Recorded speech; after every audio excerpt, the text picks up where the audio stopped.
I usually start off with a tune here. That's to lull you into a false sense of security, get you malleable so that you'll buy more materials. I've just seen a face, I can't forget the time or place where we just met. She's just a girl for me, and I want all the world to see we met. Die, die, die, die, die. Had it been another day, I might have looked the other way, and I'd have never been aware. But as it is, I'll dream of her tonight. Die, die, die, die, die. Falling, yes, I am falling, and she keeps calling me back again. Yeah. Falling, yes, I am falling, and she keeps calling me back again. All right, who knows the all-important second verse? Who knows the first line of the all-important second verse? Well, I mean, we could stop here, but it seems a shame. Somebody knows it. Had it been another day, I might have looked the other way, and as it is, being aware. But as it is, I'll dream of her tonight. Die, die, die, die, die. Falling, yes, I'm falling, and she keeps calling me back again. Falling, yes, I'm falling, and she keeps calling me back again. Yeah. I think I just repeated the second verse again. That's an old trick. You know, and then whenever I do my own songs and I forget the words and people go, hey, you screwed up the second verse, I go, no, I changed it.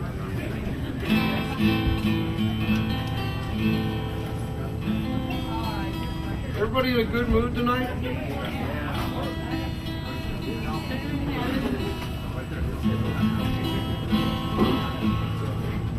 Somewhere in the Black Hills of Morgan Hill, there lived a young boy by the name of Rocky Raccoon. What should I do? I guess I should do, you know what, let's get this out of the way right now. We had broken up for good just an hour before.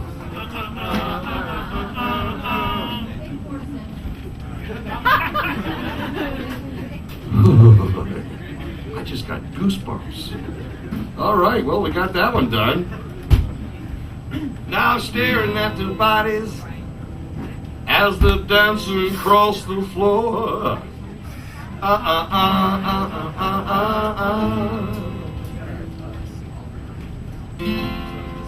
Cause they don't ride them like that anymore.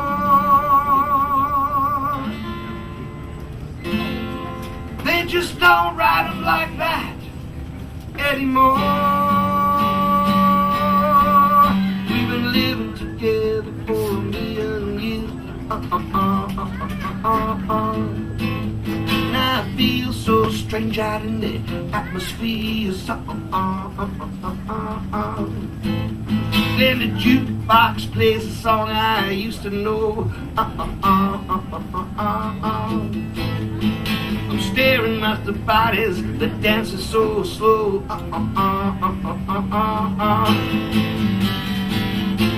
Cause they don't ride them like that anymore. They just don't ride them like that anymore.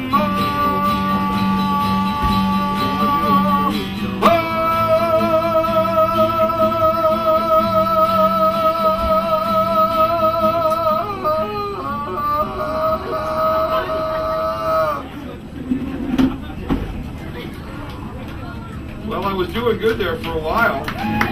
You know, back in the old days, before I quit smoking, that note was more.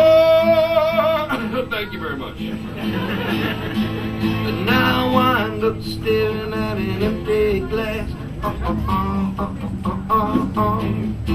'Cause it's so easy to say that you'll forget your past. 'Cause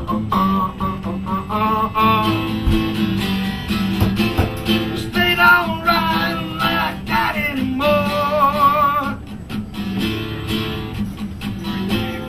They just don't ride like that anymore. They just don't. No, they don't. No, no.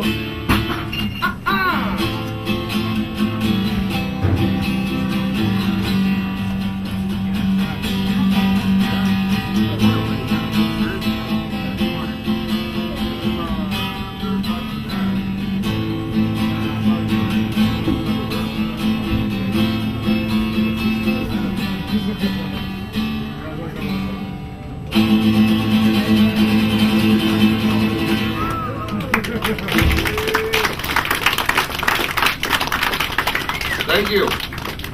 I know a lot of you people are anxious for me to start signing so you can all go home. But is it okay if I do one more tune here? I never play the guitar, so every time I pick up the guitar, it's an adventure. It's an adventure to see what I'm going to remember. You know, because lately I just get what didn't I used to play this thing?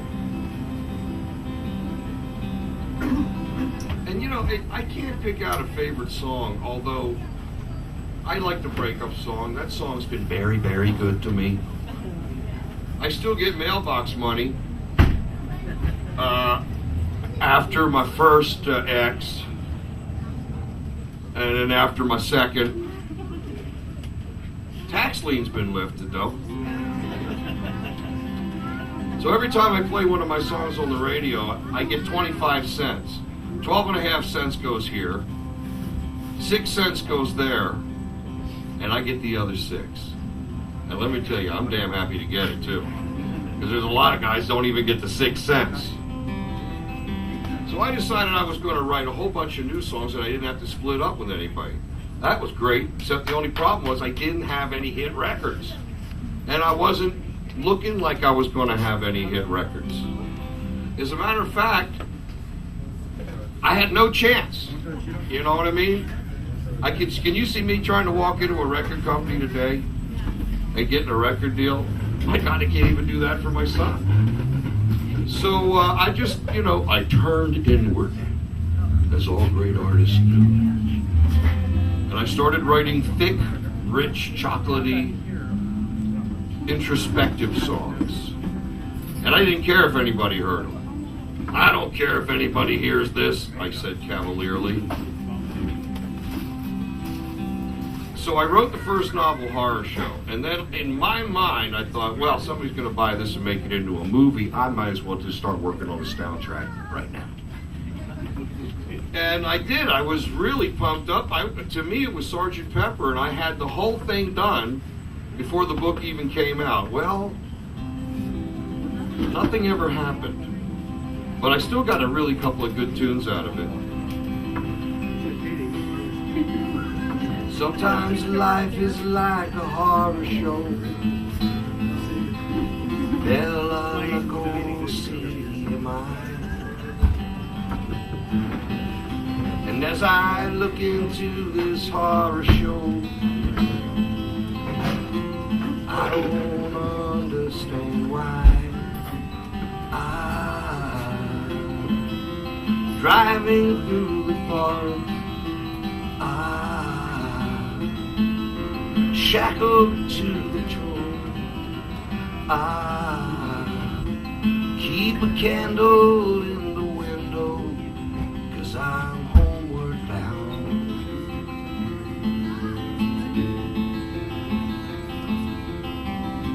Sometimes life is like a horror show. Boris Karloff is gone. And as I gaze into this horror show, I wonder how to carry on. But nothing seems to matter. And nothing seems to care. And nothing seems to make it. I wonder where.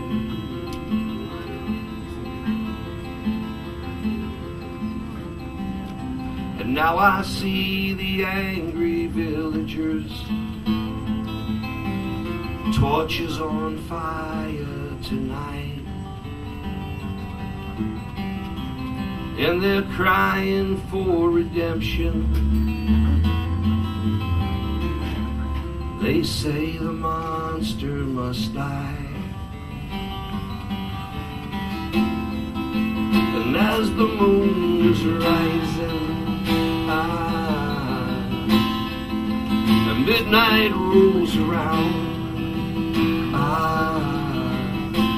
keep that candle in the window, 'cause I'm homeward bound.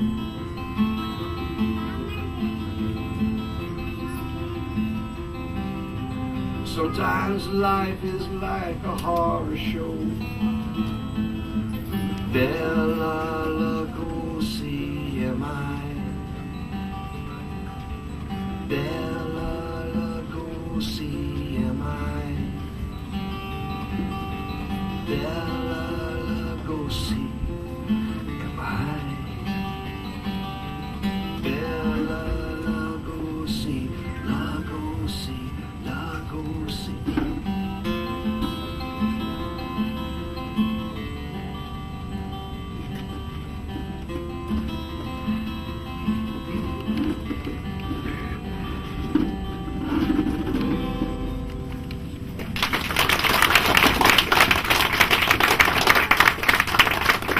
Yeah, featuring my patented two-finger picking method there. Did you notice that fancy stuff going on?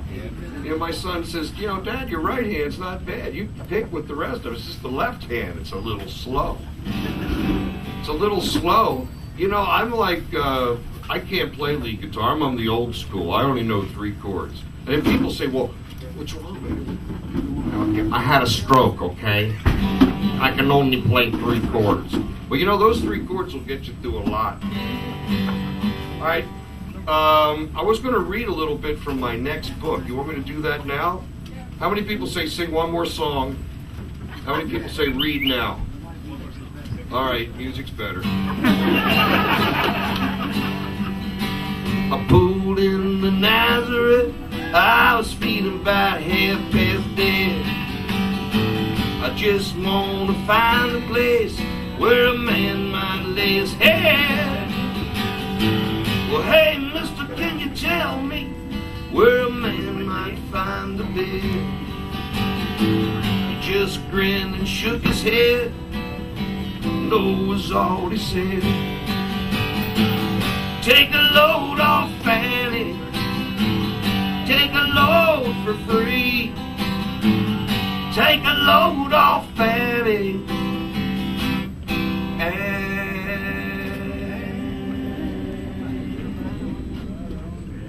You put the load right on me.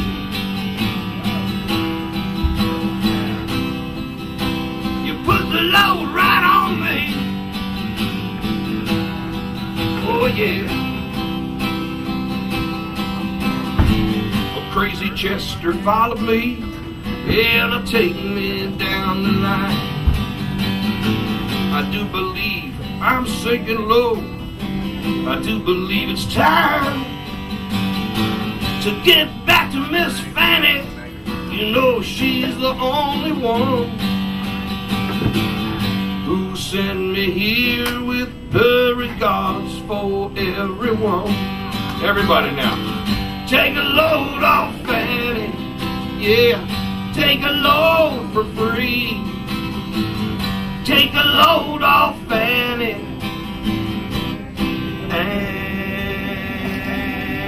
And you put the load right on me. Oh yeah. You put the load right on me.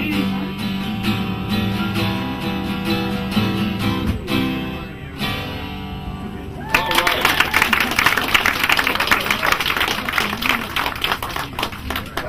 song.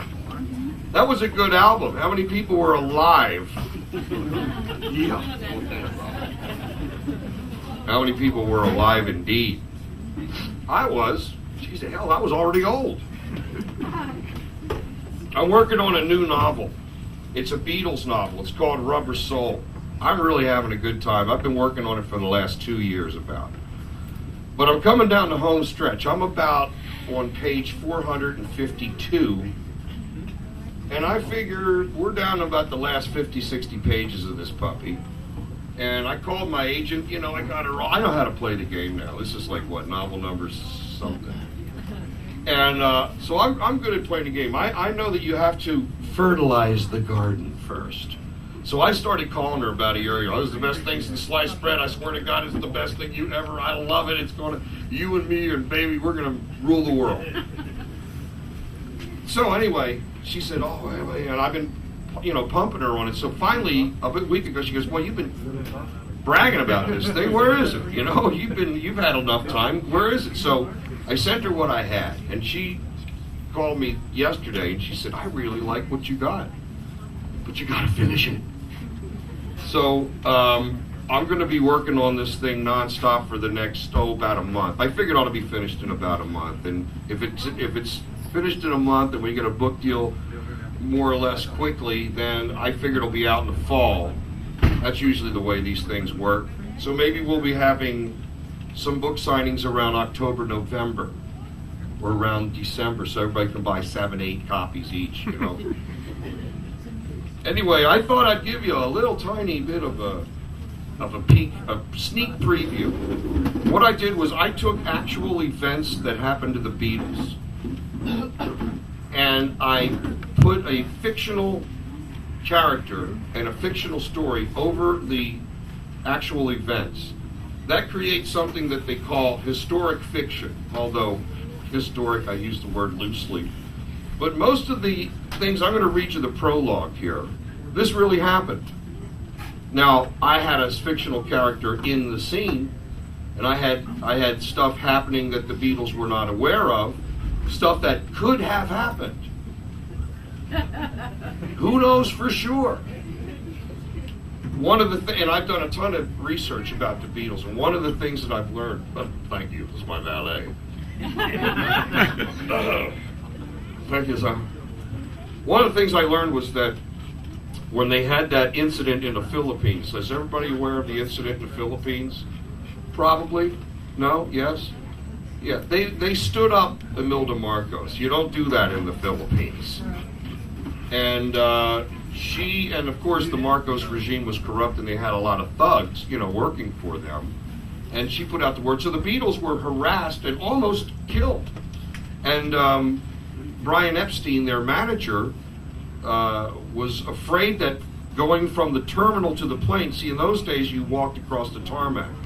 This was something you kids would never know about, but we used to approach the plane on foot.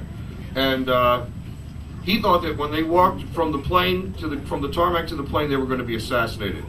The reason that he thought this was that earlier, like a couple months before, some other politicians had been shot the same way, and the fact that the Marcos regime suddenly, really turned against him. So this actually happened, all right? This is the prologue of the book. A rock whistled through the air and hit the wall directly behind John Lennon. Bloody hell, now they're throwing things. A shouting mob of Filipinos on the other side of a huge plate glass window a moment ago now crowded into the main concourse of Manila International Airport. The Beatles ducked as a soft drink bottle sailed over their heads and exploded against a garbage can. Their longtime driver, Alf Bicknell, tried to move them along towards the boarding gate. A half-dozen angry men broke away from the mob and charged at the band. Run! Run! Alf shouted. They've gone barmy! That's a Liverpool expression. The greatest band in the history of rock and roll ran for their lives. They rounded a corner and headed toward the escalators to the main level. Alf was behind them, creating a human shield. As they approached the escalator, George shouted, "They're not working! The escalators are shut down!" The edge of panic in George's voice galvanized the rest of the band. They'd been forced to carry their own luggage. The weight of it, mixed with the dense tropical air, was taking its toll. The band paused for a moment, looking up at the unmoving metal stairs. The mob pressed closer. Pretty good so far, huh? Are you gonna buy a copy? All right. Go anyway. Just go. Just go. They stumbled up the oversized steps, dragging their baggage, sweating and gasping for breath. The crowd could now see the Beatles clearly from all angles. The jeering reached a crescendo. People threw all sorts of things at them. What are they saying? John asked. George shook his head. I can't make it out. It sounds like gibberish to me. Ringo grunted. Maybe they're unhappy with the drumming. Well, let's discuss it later. Right now, I'm busy. The mob chanted, Beatles alas Dion! Beatles alas Dion! Beatles go home. The main concourse opened into several corridors leading to the departure gates. A gaggle of Beatles fans began to scream hysterically. The mob stormed up the escalators, the fans following. Chaos. The band didn't know which direction to run. Alf pointed at the overhead airline's flight directory. Look! KLM to New Delhi, gate 23. This way. They sprinted down the corridor. A sign pointed to gate 23 at the bottom of a flight of stairs.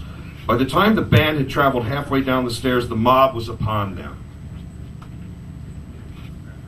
Alf raised his hands to block their progress, like a cop trying to hold back a riot. Somebody pushed him violently from behind. He tumbled into John, who nearly fell. Alf! John extended a hand and helped him up. Steady now, lad. Keep moving. Keep moving. The punters are out for blood. Where's the cops? Alf glanced over his shoulder. The cops are gone. The army is gone. Security is gone. They're all gone. All gone. It's just us and them.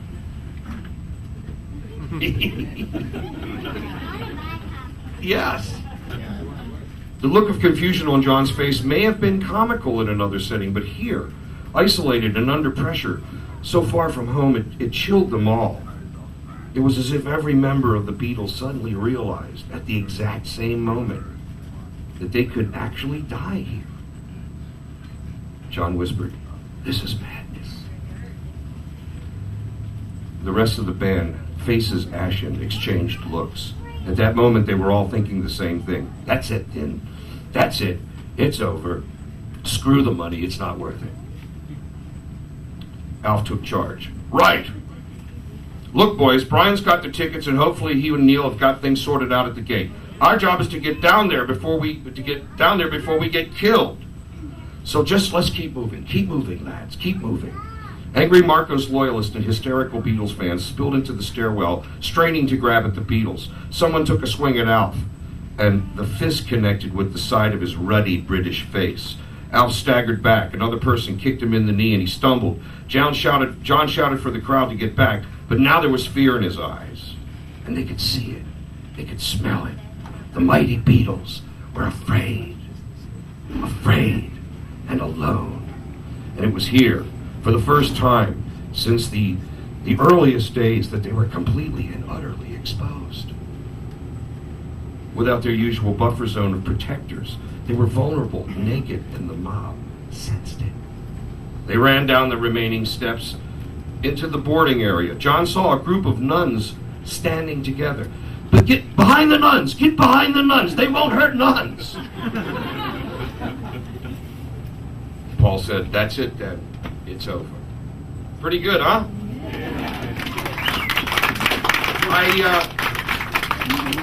I had the whole, and that's the prologue, and then from there it flashes back to 1961, and right before the Beatles left for Hamburg. They were called the Silver Beatles then. Long John and the Silver Beatles. And they all had different names. George's name, because he liked Carl Perkins, his name was Carl Harrison. Paul's name was Paul Ramon. And because he just liked the sound of Ramon, he thought it was dark and mysterious. Stu Sutcliffe didn't have a name, but he was not long for the band either. And this guy meets him. His name is Bobby, and he has a stall at the flea market on Penny Lane. And he meets him, and he's got records that he gets from Merchant Marines. Now, I asked Pete Best about this. Pete Best was the original drummer for the Beatles. He showed up at the station one day. I interviewed him. It was great. And I got to ask him all of these things that were on my mind that weren't covered in any Beatles books. Like, where did Stu Sutcliffe get his head kicked in? You know, he died of a brain hemorrhage later, but it was all because of a fight that they'd been jumped by some teddy boys, and I wanted to know all about that. He told me the whole thing, the whole story. It's not been in any book ever. I'm going to work it into my story. And it was really cool. So I got to ask him a lot of like, for instance, their haircuts. Astrid Kirchner, who was Stu Sutcliffe's girlfriend, German girlfriend, and was the photographer who took those great early pictures of them, she's the one that styled their hair. She was an existentialist, and he used to call them Exies. And she and students would have that kind of, they call it a Hamlet haircut. And they wore that to the clubs at night. The Beatles saw that. And Stu was the first guy to do it. He came to the gig that night, and the other guys laughed at him. And then the next day, Paul and George wanted to have their hair styled. John Lennon held out. He said if he didn't have his hair, he didn't have anything. Well, eventually he gave in as well, and the rest is history. Pete Best never changed hairdo. He said he thought it was all foolishness. He was there to be the drummer and play some great rock and roll, and he didn't care what his hair looked like. He favored the Elvis kind of hair, you know? Little things like that I learned from Pete Best that make this new novel really kind of sparkle. So I used all of that goofy stuff and all of this. I've had this information in me since '64 when I saw him on Ed Sullivan. How many people here saw the Beatles on Ed Sullivan? All right, look at that. Did it change your life? Oh, yeah. Damn right it changed your life. Just unbelievable. That was the next day we combed our hair down. That was it. No more Bobby Rydell. Hello, Ringo. And, you know, and the chicks noticed. You know, and up to that point, I'd been playing Tom Dooley on a nylon string guitar. When I realized that the same chords to Tom Dooley could also play Twist and Shout, it was no contest. And I work all that into the novel, their first appearance.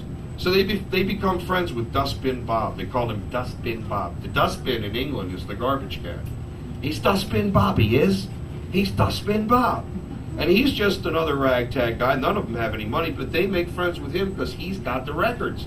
And they need to learn the songs. Okay? I'll read you one a year, like another page or two, and then I'll start signing. All right? All right. Thank you. Thanks for indulging me, by the way. I love this. Makes it worth the 2.5-hour drive it took to get down here.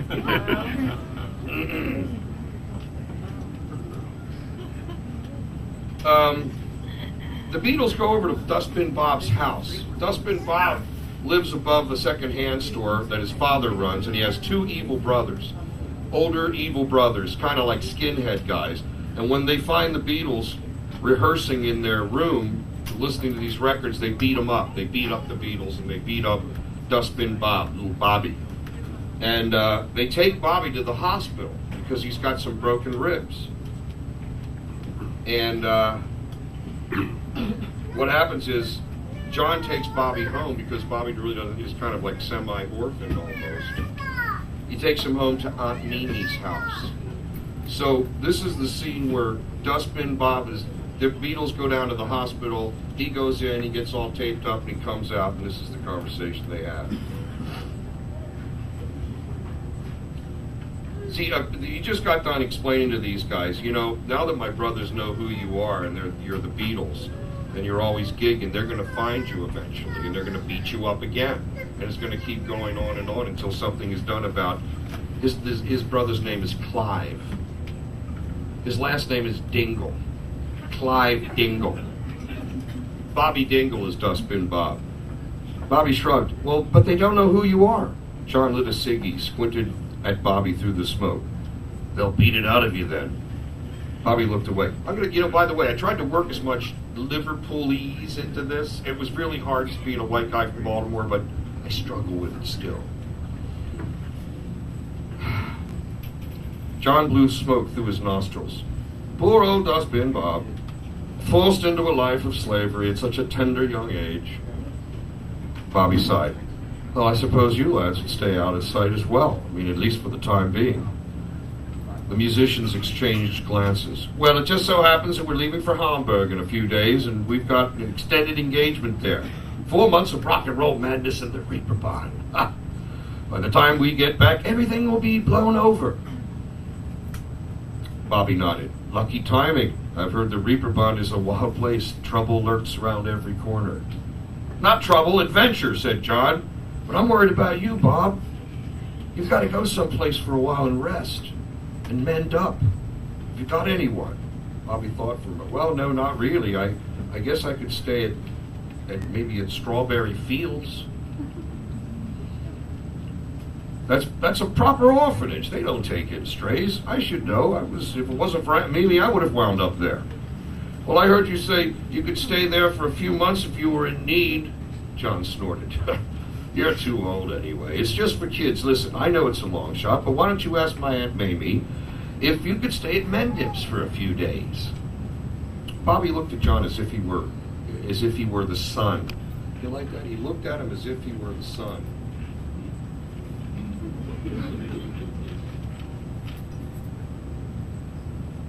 Really? That's awfully generous. Well, it depends on what Aunt Mimi says. She's the head of the house. I'll ask her, but I guarantee nothing.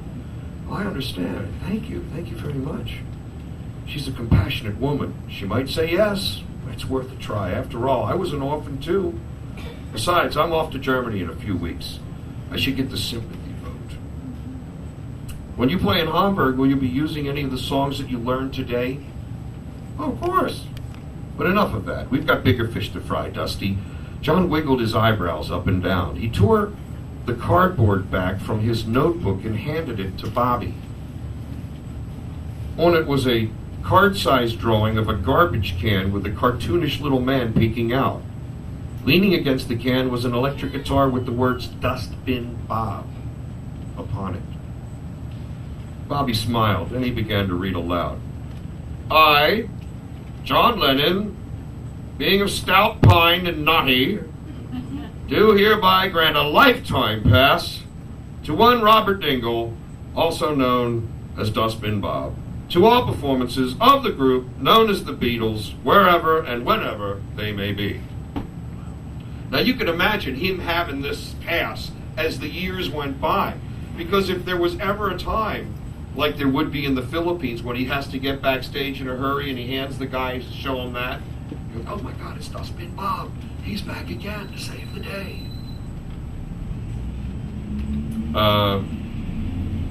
Bobby looked up from the page. The Beatles? I thought you said your name of your band was Long John and the Silver Beatles.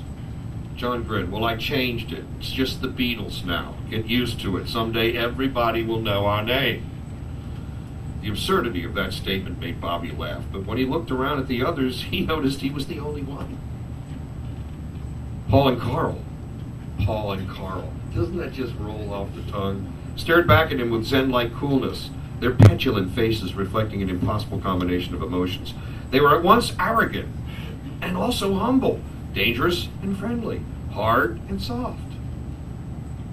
Look, John said, it's been signed by all of us. Bobby read the signatures. Paul McCartney? I thought you said your name was Paul Ramone. Paul laughed. Well, you know how it is in showbiz. McCartney is me real name. Ramone was just a passing fancy. If you see him, tell him I'm sorry. Bobby shook his head. And George Harrison? You're not Carl Harrison anymore? George shrugged. I can't live vicariously through the names of others, you know. I mean, Carl Perkins is a god. It'd be sacrilegious. From now on, it's just plain old George. So far, every guy in the band has changed his name. Well, don't forget the band name. We've changed that as well. Bobby pointed to the page.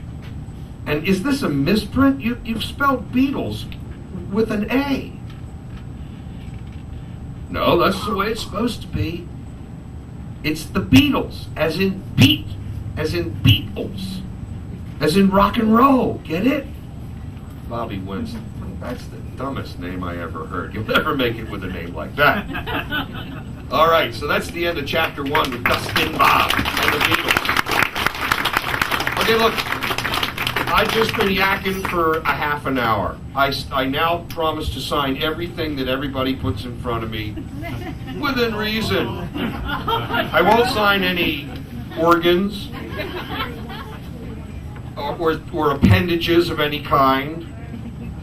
I will sign the occasional torso if it's taut. And it's a good writing surface. Otherwise, just bring them on up here, and thanks for coming. God bless you all.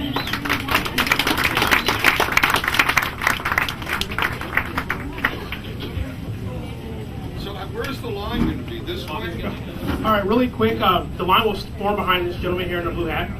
So just form behind him and probably have to go back that way. Also, we're doing an enter the way for a trip to Murphy Suites, Bear Valley. If you guys want to enter while you're on your way up here and talking to Greg. So give us about 120 seconds, and we'll get things rolling here. Get ready for a minute. Thank you.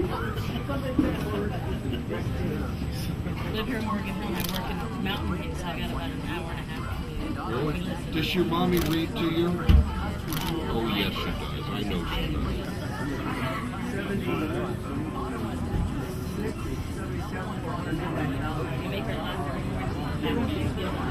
Really? Yeah. Oh, that's great.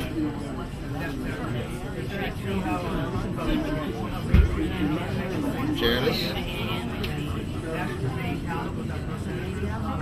Hello. Who's this for? Sam and Aisha.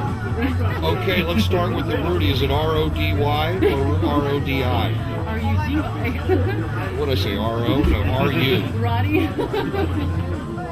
R-U. A-Y? Very close. A-I. A-I-S.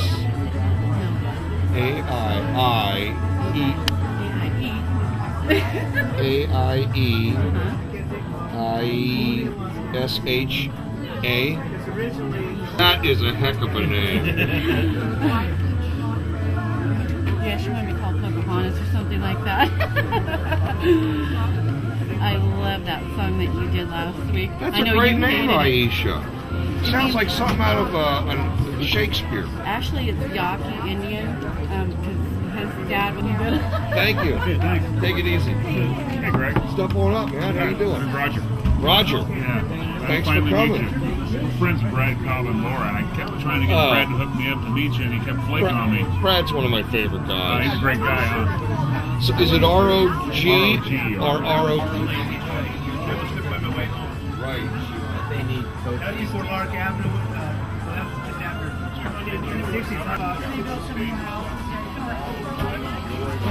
That sounds like fun.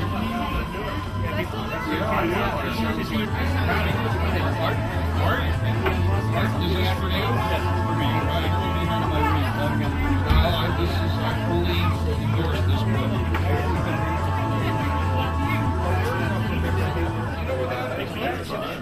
Oh, yes. Gilman Avenue,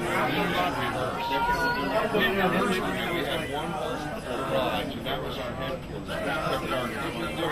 And we reversed it there. The daytime was 1902. This is 76.